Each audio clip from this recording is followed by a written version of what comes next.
Hi guys! Welcome back again to my channel. At for today's video nga ay may panibago na naman tayong Ola na re-reviewin dahil nakita ko yung ads nila online. At for sure, pagka nakita nyo to ay mapapaklik agad kayo dahil eto lang naman yung ino-offer nila. Pagka daw nag-loan ka ng 20,000 pesos ay pwede mo siyang bayaran ng hanggang 6 na times. At lumalabas na 23,400 pesos lang ang pinakakabuuan ng babayaran mo. Pag nagkataon, baka ito na yung makasagot sa mga nangangailangan dyan. Pero syempre, wag muna tayong magpadala dito. Wag muna tayong maniwala. Check muna natin kung talagang legit. Kaya samahan nyo ako sa my review na to hanggang dulo. Pero syempre, kung bago ka pa nga lang dito sa aking YouTube channel, ay wag mo kalimutang mag-subscribe at pindutin mo na din yung notification bell para lagi kang maging updated sa mga next uploads ko. At sumali ka na din sa my GCash giveaway ko worth of 1,500 kada buwan yan. At 2 cellphone giveaway for the month of December. Para makasali is, i-PM nyo lang ako dyan sa may Facebook page ko at dapat lagi kang updated sa mga ina-uploads ko. Pero kung ngayon ka na nga nangangailangan ng mautangan online na may 0% interest sa may unang loan nyo, ay may nilagay akong links dyan sa may description box sa baba at sa may comment section na pwede nyo nang ma-try. Pero make sure lang na basahin nyo muna yung loan details bago kayo mag-accept ng loan nyo. So yan, simulan na natin. Make sure lang na wag muna kayong mag-i-install. Patapusin nyo muna yung video na to hanggang dulo para hindi kayo mapahamak if ever man na hindi ito legit. At kung legit man, malalaman din natin dito kung ito ba ay nangaharas if ever na hindi ka makapagbayad sa may due date mo. At kung ipopost din ba yung mukha at ID mo sa may social media. So ayun, lahat na yan malalaman natin, kaya i-install na natin. Ito nga pala ay ang Cash Manila, bagong-bago lang din. At ito nga pala ay mada-download sa my iOS. So nakita ko nga din dito sa kanilang description, pwede daw silang magpalo ng up to 200,000 pesos. Napakalaki. At merong annual interest rate na 3.5% to 24%. Ayun, check natin kung totoo. At kung payable nga siya ng by schedule. At kung hahati-hatiin nga ba talaga. At ayan, na-install ko na nga. Mag-next lang tayo dito sa kanilang privacy agreement. At syempre, lagyan natin ang ating phone number and then verification code at next ulit. And ayan, access daw sa my contact. So dito, hindi ka makakapag-next kapag hindi mo siya inallow dahil kailangan mo nga mag-insert dito or maglagay mamaya ng contact references. So now, i-allow lang natin. Make sure lang na yung inyong nasa may phone book ay nasa 3 to 5 lang yung nakasave para in case wala na silang ibang makokontak. At make sure na family members mo lang din yung ilalagay mo. Maximum loan amount up to 20,000 pesos daw siguro for first time user. Sige. At may interest rate daw na 0.06% per day. Well, maliit to. At yung term is 120 days. So that is 4 months. Ayan. 4 months nga ba talaga? So check natin. Yan, get my limit na tayo agad at eto na ngayon yung mga sasagutan natin. So una ay basic information, yung tungkol lang sa atin, ayan, pinaka-common, educational background, ano yung napagtapusan, email natin, marital status, single, married, ayan, number of children, ilan ni anak mo, ayan, ilang loans ka na meron sa kasalukuyan, mamili ka lang dyan, kung wala, 0 lang. Meron ka daw bang overdue in the last 6 months? So kung wala, 0 lang din. Total overdue amount, syempre, kung 0 lang sa may itaas, ay 0 lang din sa mga susunod. Ayan, overdue days, 0. Number of loans, kung wala ka namang existing loans, 0 lang din. Well, hindi rin naman nila malalaman, di ba?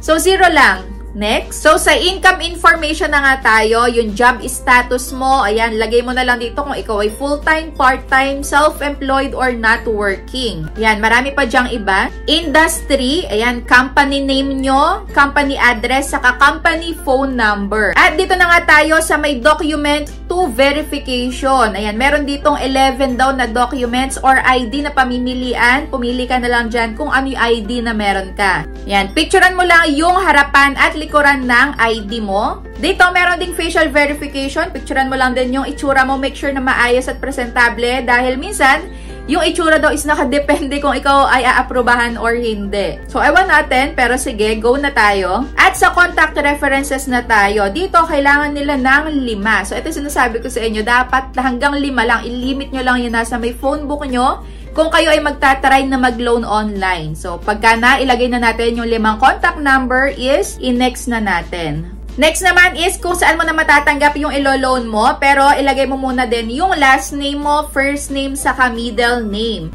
At sa may transfer method, pwede dito ang e-wallet at bank card. So, yun, kung GCash ang pipiliin mo, GrabPay, PayMaya, ilagay mo lang ang iyong number saka account name. So, ayun, next na natin. At ayan, congratulations na daw, nakumpleto na natin agad-agad. O, diba? Ang bilis lang din ng proseso.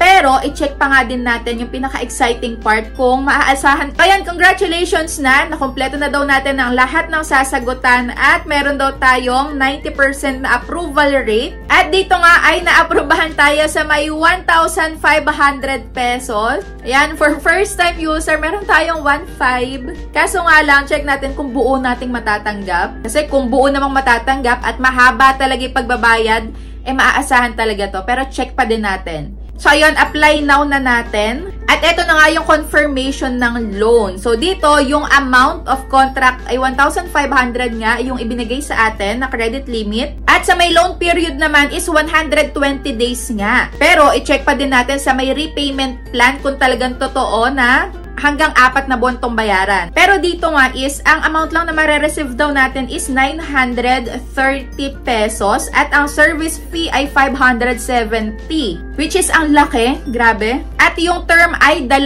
term daw.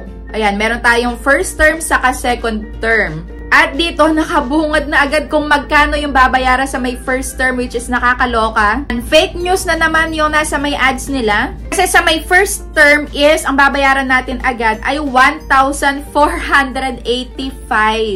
Grabe naman to. So eto yung babayaran is 7 days lang din talaga.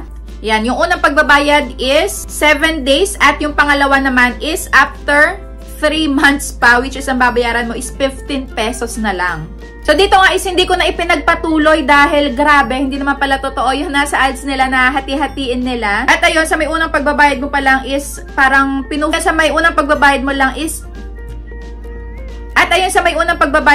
parang finally paid mo na din dahil 15 pesos lang naman yung mababawas. So, para sa akin is not recommended to. Depende pa rin sa inyo kung gusto nyo itry. Pero sa akin is huwag nyo na ituloy dahil check natin yung kanilang review. Ito para sa akin is not recommended to dahil sa unang pagbabayad mo pa lang parang finally paid mo na. At hindi nga totoo yung hahati-hatiin yung pagbabayad. At napakalaki din ng makakaltas. At ayan, basahin nyo na lang din. Puro mga hindi magaganda yung nasa may ratings nila. At lumalabas nga dito sa kabuuan na wala pa yung due date. Isasabihin due date mo na at kailangan mo na tong bayaran. Dahil kung hindi ay ayun, patuloy kayo makakatanggap sa kanila ng harassments at kung ano-anong pagbabanta. At may nabasa pa nga ako dito na, yan, tatakutin pa nga daw sila na o-order ng malaking halaga sa may Shopee at Lazada at ipapadala sa kanilang address. So, ayun, lagi nyo lang i-screenshot yung mga ganyang harassment sa inyo or kung ano mga threats pa yan para meron kayo ipapalag in case man nga natutuhanin nila. Ayan, na hindi nyo totoong in-order yun. At ipakita nyo yung account nyo sa kanila talaga ng Lazada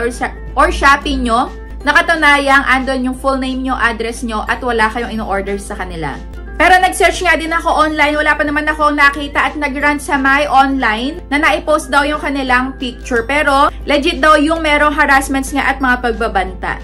So, yun lang, kung na-experience nyo na din mag-apply dito sa may Cash Manila is i-comment nyo na din dyan sa may comment section para malaman na din ng iba kung ano yung mga na-experience nyo about dito. At kung meron pa kayong gustong ipa-review na Ola is i-comment nyo lang din dyan at re-reviewin ko para sa inyo para hindi na sumakit yung ulo nyo. So, yun lang. That's it for today's video. Thank you for watching.